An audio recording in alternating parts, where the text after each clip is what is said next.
Did you know that outside of eating, your teeth should not be touching? Your lips can be closed, but your teeth shouldn't touch. Are your teeth touching now as you're listening to this? If so, you might be a grinder or a clencher. You may even have TMD and stress. It's getting the best of you. So whether it's financial stress, relationship stress, or you're stressed and you don't even know why, today we're going to be discussing the connection between stress and your oral health, overall health, and quality of life. I'm Dr. Jill Wade, and I want to welcome you to Beyond Face Value Show. Let me introduce you to my wonderful guest co-host today, Laura Lewis Edwards, our health and beauty expert. Laura, welcome. Thank you, Dr. Jill. Happy to be here again with you. I love this. Love talking with you about everything that's healthy and well. Yes, and I hope I'm not stressing you out. Well, before we started recording this, I was like, I just love talking about stress. I love the topic. And who says that? But we are passionate about people living healthy, long, beautiful, high quality lives. And that question that you opened up with about, are your teeth touching right now? Right. Really? Were they? Well, of course, I know better now because I've heard you talk about that before. But when I first heard you talk about it, it makes you go, oh, lips can be closed, but I should not be touching my teeth when I'm sitting at rest. Right? Because that's not a good thing, and you're going to tell us why. It's not. I am going to tell you why. We're going to dive into that here in just a minute. But you're right. Stress is such a mindset thing, right? And there's so many different things we'll highlight here in a little bit of things we can do to actually control our stress a little bit better and learn about the effects that it's having on our actual teeth, on our jaw joints and our muscles, even creating headaches and tension headaches and things like that I just don't think people know. And there's simple little things that we can do just to change that up and stress, man, it's been stressful over the last couple of years, hasn't it? It really has. I mean, well, let's go back to the big one. No, but I yes, know. I know. Thinking about that, you've talked about that, about even the impact of that world change when COVID hit and what happened to people in their lives, and then what you saw with your patients even after the fact.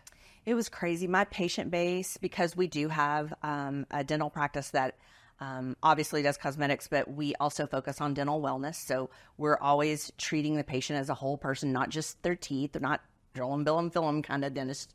We really love our patients. We know our patients. We understand their medical history. We understand their family history. We understand their jobs. And we had them so healthy before COVID. And then when everybody got back into the dental office, like, I can't even begin to tell you the difference that we saw in people's mouths in such a short period of time. Yeah. People were delayed in getting their teeth cleaned on a regular basis. But today's topic is really the biggest thing that I saw the difference of. And that's just how much effect the stress adding to their clenching, their grinding, breaking teeth, things like that. I'm going to share some statistics with you. It's just mind-blowing. Mm-hmm. Yeah. I was in the middle of all that. I can remember. I mean, what a strange experience it was for all of us. Very foreign. And for us to deal with the unknown like that was just sitting still, you were stressed because you didn't know what was going to happen. Right. I mean, I remember being at home and you would think, I don't have to go to work today. This is great. Except I had not been to work since I was 20. Mm-hmm. And I really didn't know what to do with myself. And that was stressful, as strange as that may sound. Yeah. By doing nothing, I was stressed. Right. And that was because your routine was all disrupted. Exactly. You weren't able to do what you love to do. You weren't being able to take care of your team and go in and take care of your patients. And I mean, just even that is just one example. How about another simple example? Going to the grocery store at that time was so stressful. We didn't know what to do.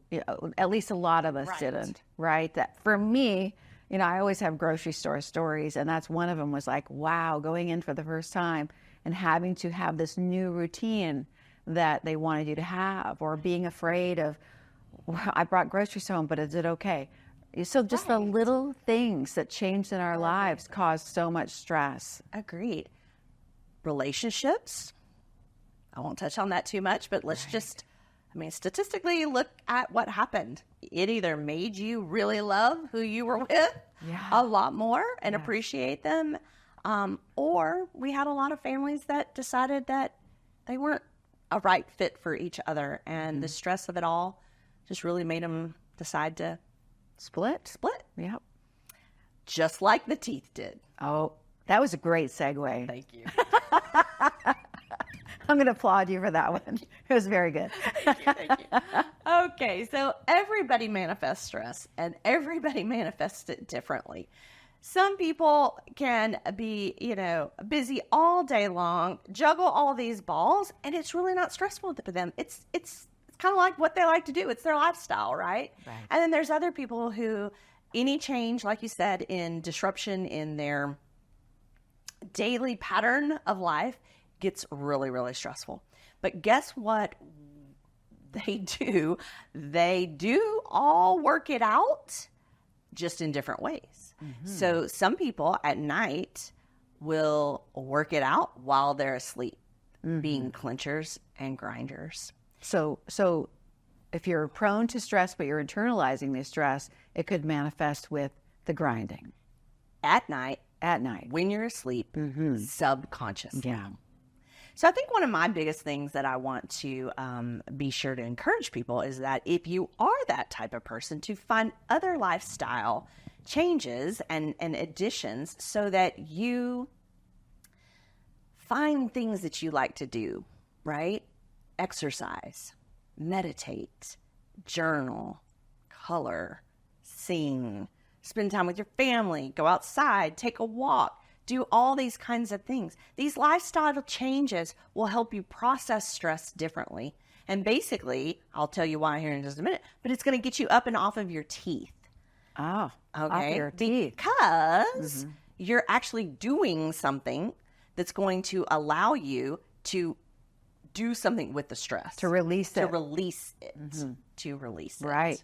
Right. Because I know for example, I always, even though I'm not, and I'm a big health person, I used to teach fitness back in the day and all that. But just the idea sometimes of going to work out, get on, I'm like, oh, do I really want to do it? I really am one of those people.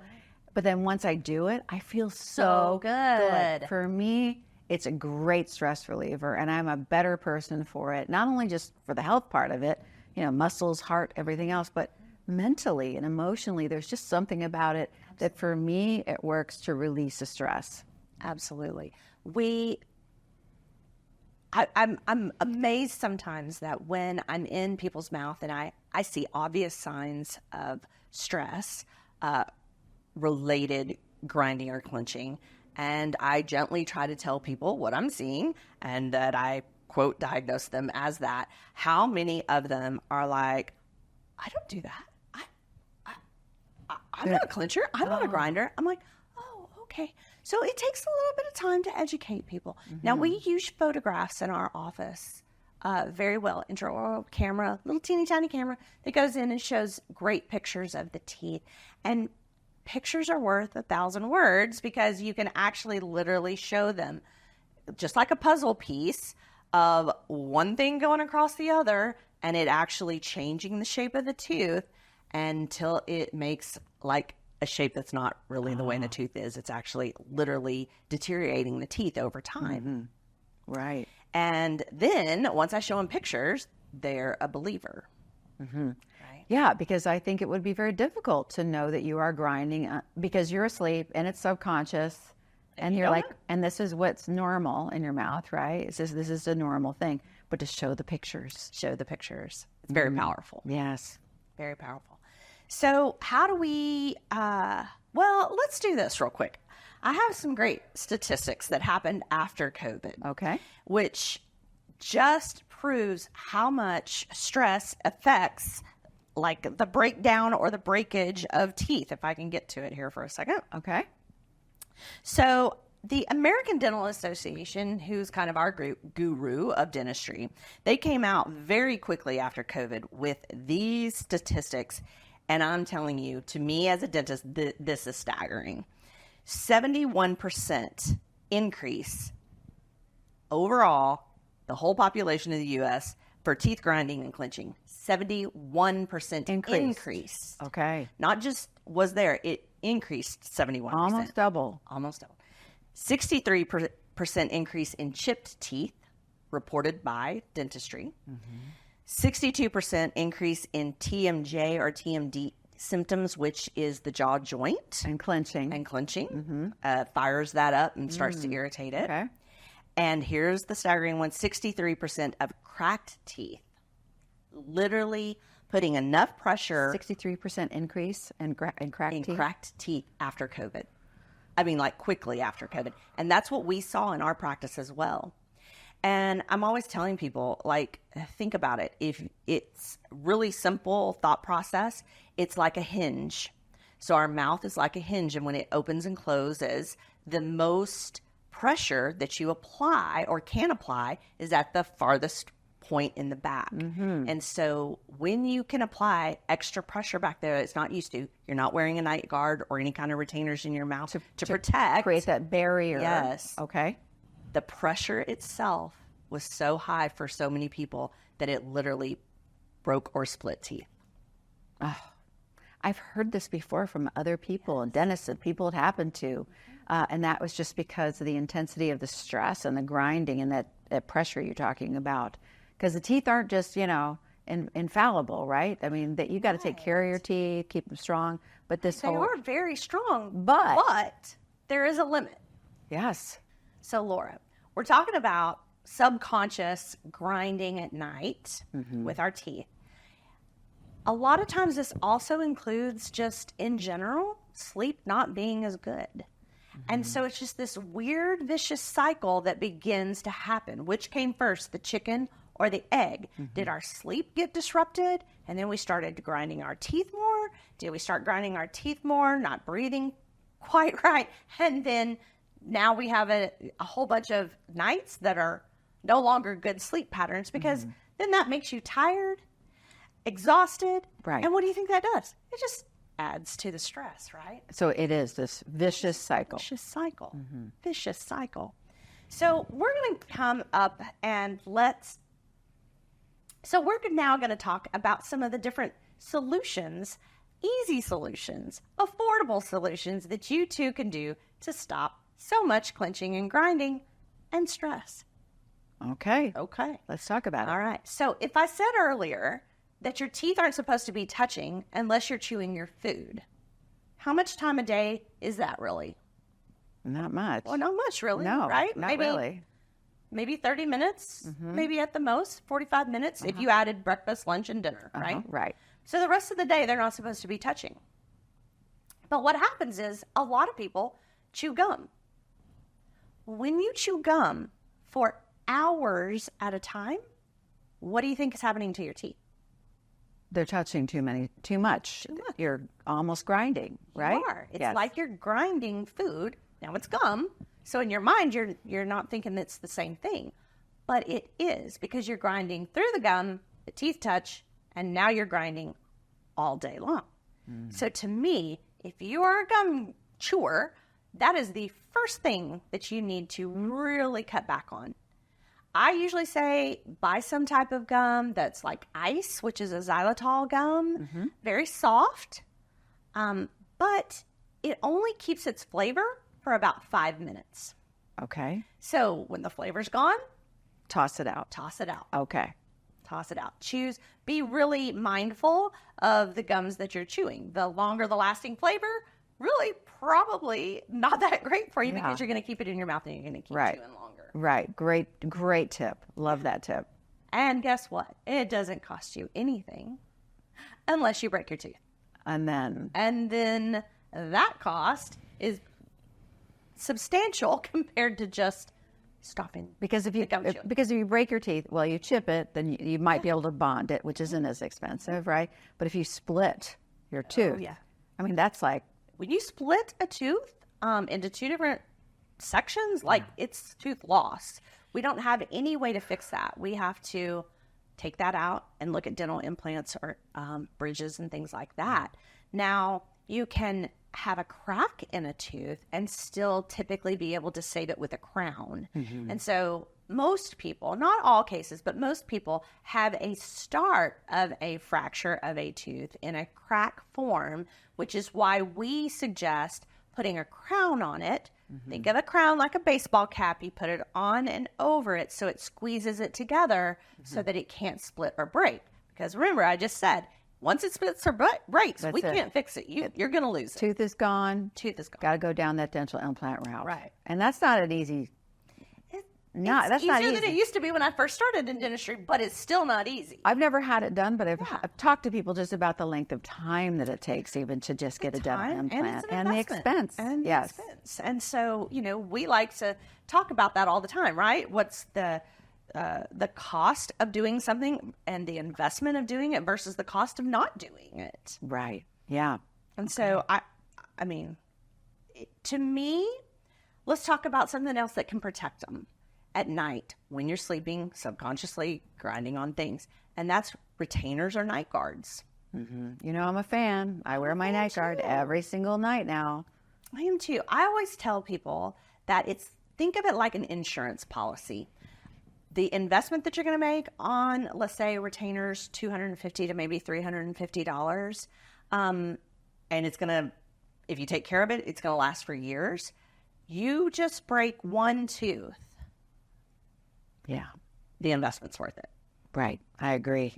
Now, with that being said, you must actually put it in your mouth and actually sleep with it at night. It doesn't do or protect you if it's sitting over in the drawer next to the bed. As I've admitted to you before, when I first got my first night guard, I'm like, I can't wear that. That felt too strange, too weird. But then it really did. It did get to a point where I noticed when I wouldn't wear it, and I do have crowns, as I've told you. You know that.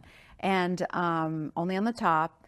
But I got to a point where I was waking up in the morning and I had like pain in one of my teeth and there was something else. And I was advised to go ahead and start wearing the night guard. And I started wearing the night guard and that pain went away. Because obviously I was clenching or doing something that I shouldn't be doing. Right. So never again. I can't go anywhere without my lovely night guard. It's with me always. Yes. Absolutely. So we all live some very busy lives. I don't know about you, but I have twin girls at home that are 15. I'm in a blended family right now. We have 4 other daughters. So life is busy. But we still all have to find ways to deal with that stress, right? So we mentioned it a little while ago. You've got to have some great, things that you love to do and that help you release some of that stress. We talked about working out, meditation, journaling. We didn't mention dancing in the kitchen or the living room. Beautiful. I mean, that's something I love doing too. Absolutely. So do my girls. So do my girls. So if we don't find solutions like that to help us release things, then guess what happens? We're literally living our lives every day in something called fight or flight mode. Sympathetic nervous system is turned on. And that is not a state of health. I know you know this. Oh, yeah. I really, like I said in the beginning, I love talking about stress. I really do. But that fight or flight, when you explain it in such a way that our bodies respond to stress at like the fight or flight thing, you know the old analogy about you're walking down the path as a more prehistoric man and you run into a saber-toothed tiger. You have 2 choices. You're going to either fight it or you're going to run like crazy. I even heard freeze as well, almost like a possum freezes under stress or duress. And what happens during that time, I know as a nutritionist and biochemistry that I go, oh yeah, what's going on is your digestion stops, your blood sugar that races out and, ready to give you fuel, right? But that one key thing does go up too, which is cortisol, right? And what happens? So that's where we are, is just all this chemistry is going on. And if we don't get rid of it by either fighting or running, I don't know. What happens if you're in the car and you almost get into a car accident? And all those hormones go. Oh, absolutely. Really, what I like to think about is, what if we got out of the car and did jumping jacks or push-ups or something to get rid of that? Absolutely. But it's kind of like toxic. that. Yes, it is. It's toxic. And I find the busier our lives are, the more toxic your day is. Yes. Well, guess what? Just because you went to bed doesn't necessarily mean that those toxins went away. So you're processing the toxins at night. The sleep quality is not as good, like we said. And you really kind of are still fighting. You just may not be throwing your arms up, but you're fighting it here. In the mouth. And in the shoulders and, and all this kind of stuff. So, you know, these days in dentistry, we're getting back to the point of trying to find, again, the root causes of what's going on. So the symptom is the breaking of the teeth and the wearing down of the teeth. But it's not actually the cause, right? The stress is the cause. The muscle tension is the cause. The not being able to process things properly at night because of the hormone imbalances from fight or flight all day long.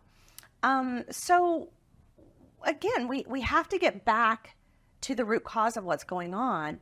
And you're going to start to hear more, especially in the world of dentistry, of uses of things like Botox and neurotoxins that will be injected in trigger points of some of these muscles. Like in the jaw. Temporalis, necks, things like that are really the root cause of the long-term stress. And so what Botox really does is it makes those muscle fibers not tighten up, right? They don't fire like they did those. The fibers don't fire, so they have to be relaxed. They have to be relaxed. Okay. And that's really actually the same concept when you use any type of night guard or retainer as well. Because when your mouth is slightly propped open or a little bit more propped open, remember I talked about the hinge? Yes. When it literally can't go all the way down to close the hinge, it can only go maybe this far because of the night guard. There is no way in the world that back pressure, you'll still clench, you may still grind, but there's no way that pressure itself can be as strong as when it's out of your mouth and you close all the way down. And that's when you split teeth. We even suggest to some of our very healthy, very intense athletic people who work out all the time and who go to the gym all the time, which is a great way to relieve their stress, which I'm totally happy with. But sometimes they actually need to wear their night guards and or retainers while they're working out. Because when you push into weights, especially somebody really gets into weight, you know, like powerlifting, and things like that, really just any weights. A lot of people will push into the weight and not realize that they slam their teeth together while they're actually pushing up on the weights. If you are really consistent on a weekly, daily basis doing that, guess what? It's just like you were doing it all night long. Oh my gosh. So sometimes we'll have them actually wear these devices while they're working out. That makes sense. Yeah.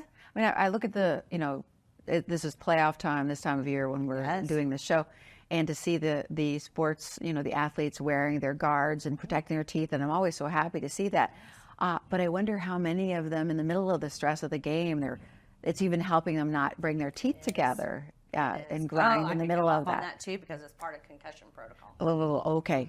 That's another show, right? That's another show. I can't wait to hear that one. Okay. I love it, Lauren. Thank you so much. We are going to be wrapping things up now. We are going to, sorry, I had to find myself there. I'm going to start that again. Thank you, Laura, again for being here. It was so fun to talk to you about stress. Trust me, stress is such an underlying, huge part of what I call preventive medicine, trying to be healthier. Yes. I love that kind of focus, not focusing on the disease aspect of things, but really focusing on the prevention and health of wellness. Exactly. Right. It's been really enjoyable. And again, I say it's one of my favorite topics. Thanks for having me here. Absolutely. Yeah. I'm sure we'll be talking about that again. So this concludes our episode, Stress and Your Oral Health, on the Living Beyond Face Value podcast. I'm Dr. Jill Wade. Thank you, Laura, again for guest hosting. It's been a ton of fun, and I always enjoy you being here with me. I wanted to also thank you, our viewers and listeners, for being a part of our podcast today. It's my hope that in some way what we shared will help you change and improve some of your daily habits and figure out new ways to Relieve your stress. Also, to help us grow and expand our reach, be sure to like and subscribe to this show on YouTube or your favorite podcast platform such as Spotify, Apple Podcasts, or whatever you prefer. Just remember, it's time to live your legacy now. I'm Dr. Jill Wade, and this has been the Beyond Face Values Show. Until next time.